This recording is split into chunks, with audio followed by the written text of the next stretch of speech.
কবুতর পালন করা জায়েজ নাকি হারাম? রাসূল সাল্লাল্লাহু আলাইহি ওয়াসাল্লাম এক ব্যক্তিকে কবুতরের পেছনে ছুটতে দেখে বলেন, এক শয়তান আরেক শয়তানকে অনুসরণ করছে। এক কথা দ্বারা রাসূল সাল্লাল্লাহু আলাইহি ওয়াসাল্লাম কি বুঝাতে চেয়েছেন? আজকে আমরা এ সম্পর্কে কুরআন ও হাদিসের দলিল প্রমাণ উপস্থাপন করব ইনশাআল্লাহ।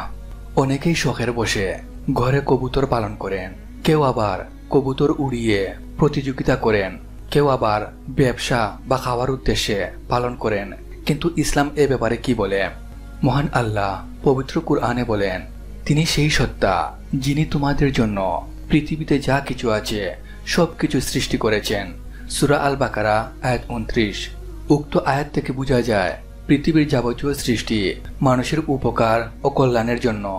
আকাশমণ্ডলী থেকে শুরু করে পৃথিবীর পশু পাখি, উদ্ভিদ, পানি সবকিছুই মানুষের কল্যাণে নিয়োজিত। অতএব কবুতর যদি খাবার, বংশবৃদ্ধি, ব্যবসা বা শখের বসে পালন করা হয় তাহলে এটি জায়েজ। তবে রাসূল সাল্লাল্লাহু আলাইহি ওয়াসাল্লাম কবুতর উড়িয়ে প্রতিযোগিতা করা ও অহেতুক সময় নষ্টের মাধ্যম হিসেবে ব্যবহার করতে নিষেধ করেছেন।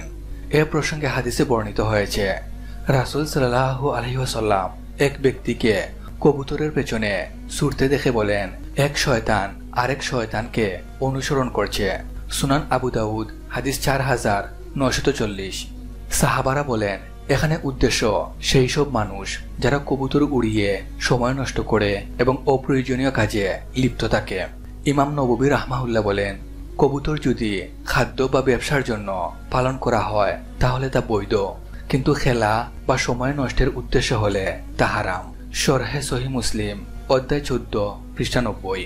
ইবনু হাজার রাহমাহুল্লাহ বলেন, রাসূল সাল্লাল্লাহু আলাইহি ওয়াসাল্লাম কবুতর উড়ানো ও তার পেছনে ছুটা নিষেধ করেছেন, তবে সাধারণ পালন বৈধ। ফাতুল বারি অধ্যায় 10 পৃষ্ঠা 583।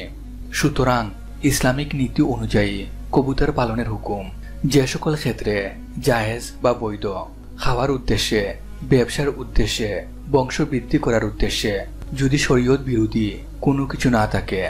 যে সকল ক্ষেত্রে কবুতর পালন করা হারাম, খেলা বা প্রতিযোগিতা করার উদ্দেশ্যে, এর কারণে সালাত বা ফরজ আমল নষ্ট হলে, যদি প্রতিবেশীর ক্ষতি করে, জুয়া বা হারাম কাজে ব্যবহার হলে, আল্লাহু আলম, মহান আল্লাহই সর্ববিষয়ে সর্বাধিক অবগত।